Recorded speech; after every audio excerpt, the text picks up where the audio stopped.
Israel Hamas మధ్య యుద్ధం మొదలయ్యి 2 సంవత్సరాలు పూర్తయింది. సరిగ్గా ఇదే రోజున అక్టోబర్ 7, 2023 సంవత్సరంలో హమాస్ ఇజ్రాయెల్ పైన మెరుపు దాడి చేసింది. అంతేకాదు ఆ దాడిలో దాదాపు 1200 మంది ఇజ్రాయేలీలు చనిపోయారు కూడా. అదే విధంగా హమాస్ సపోర్ట్ చేసిన హెజ్బుల్లా వీళ్ళందరినీ కూడా అటాక్ చేయడం స్టార్ట్ చేసింది. గాజా పైన డిస్ప్రపోర్షనేట్ ఫోర్స్ కూడా ఇజ్రాయెల్ వాడింది. దాదాపు గాజాలో 70,000 మంది చనిపోయారు. దానిలో అమాయకులు, ఆడవాళ్ళు, పిల్లలు చాలా మంది ఉన్నారంట. అయితే ఇప్పుడు డొనాల్డ్ ట్రంప్ ఇజ్రాయెల్ హమాస్ మధ్య ఒక శాంతి ప్రతిపాదన చేశారు. దానికి సంబంధించి ఈరోజు ఈజిప్ట్ లో చర్చలు జరుగుతున్నాయన్నమాట. ఆ చర్చలకు సంబంధించి హమాస్ పూర్తిగా నిరాయుధీకరణ చేయాలి, అంటే ఆయుధాలన్నీ వదిలిపెట్టాలి. అంతేకాదు 72 గంటల లోపల ఎవరి దగ్గర అయితే క్యాప్టివ్స్ ఉన్నారో, ముఖ్యంగా హమాస్ దగ్గర ఇంకా మిగిలిన ఇజ్రాయలీస్ ఎవరైతే ఉన్నారో వాళ్ళందరినీ విడుదల చేయాలి. దాంతో పాటు అందరూ కూడా ఇజ్రాయెల్, హమాస్ అమెరికా చెప్పినట్టు ముందు యుద్ధం ఆపాలి అని చెప్పి అమెరికా కోరుకుంటుందన్నమాట. డొనాల్డ్ ట్రంప్ రీసెంట్ గా 20 పాయింట్ పీస్ ప్లాన్, 20 పాయింట్స్ తో ఒక పీస్ ప్లాన్ ఇచ్చారు ఇజ్రాయెల్ కి హమాస్ కి మధ్య. ఈ రోజున హమాస్ ప్రతినిధులు, ఇజ్రాయెల్ ప్రతినిధులు, అంతేకాదు అమెరికా తరఫున కూడా ఈజిప్ట్ లో కూర్చుని ఇజ్రాయెల్ హమాస్ మధ్య మధ్యవర్తిత్వం చేస్తున్నారనమాట. అమెరికా మధ్యవర్తిత్వం వహిస్తుంది. మనందరికి తెలుసు ఇజ్రాయెల్ హమాస్ మధ్య ఎంత దారుణమైన యుద్ధం గత 2 సంవత్సరాల నుంచి జరుగుతుందో. ఇక్కడ గనక మనం గమనిస్తే ఇజ్రాయెల్ హమాస్ మధ్య ఈజిప్ట్ లో శాంతి చర్చలు జరుగుతున్నాయి.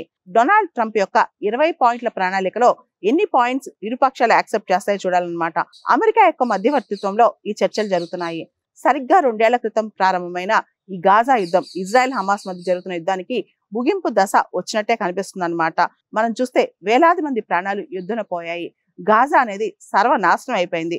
డొనాల్డ్ ట్రంప్ రీసెంట్ గా ఈ విషయంలో చాలా స్ట్రాంగ్ గా చెప్పారు. ఇరుపక్షాల వాళ్ళు, ఇజ్రాయెల్, హమాస్ ఇద్దరు కూడా తన మాట వినాలని, అదేవిధంగా హమాస్ కనుక 2-3 రోజుల లోపల ఈ శాంతి ప్రతిపాదనకు ఒప్పుకోకపోతే తానేంటో చూపిస్తానని చెప్పి కూడా డొనాల్డ్ ట్రంప్ పరోక్షంగా హమాస్ ని బెదిరించారు కూడా.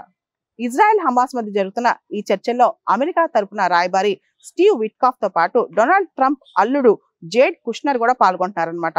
హమాస్ తరపున ఖలీల్ అల్ హయ్యా, ఇజ్రాయెల్ తరపున ఇజ్రాయెల్ ప్రధాని బెంజమిన్ నెతన్యాహుకు అత్యంత సన్నిహితుడైన రాన్ డెర్మర్, వీళ్ళందరూ కూడా పాల్గొంటున్నారనమాట. అమెరికా అధ్యక్షుడు డొనాల్డ్ ట్రంప్ ఇజ్రాయెల్ హమాస్ సంబంధించిన పీస్ ప్లాన్ లో అనేక కీలకమైన అంశాలున్నాయి. ముఖ్యంగా కాల్పుల విరమణ, దాంతో పాటు 72 గంటల్లో హమాస్ తన వద్ద ఉన్న బందీలందరినీ విముక్తి చేయాలి. అంతేకాదు మనందరూ తెలుసు హమాస్ ఇజ్రాయెల్ పైన దాడి చేసినప్పుడు 250 మందిని తనతో బందీలుగా తీసుకెళ్లింది. దానిలో కొద్ది మందిని మాత్రమే విడుదల చేసింది. ఇంకా హమాస్ చెరలో 40 మంది ఉన్నారని అంచనా. దానిలో ఎంతమంది బతుకున్నారో ఇజ్రాయెల్ కూడా పూర్తిగా తెలియదు. అసలు ఇప్పుడు పూర్తిగా హమాస్ నిరాయుధీకరణకు ఒప్పుకుంటుందా లేదా? అసలు ఒప్పుకోకపోతే ఇజ్రాయెల్ ఏ విధంగా రెస్పాండ్ అవుద్ది? ఇదంతా మనం వేచి చూడాలి.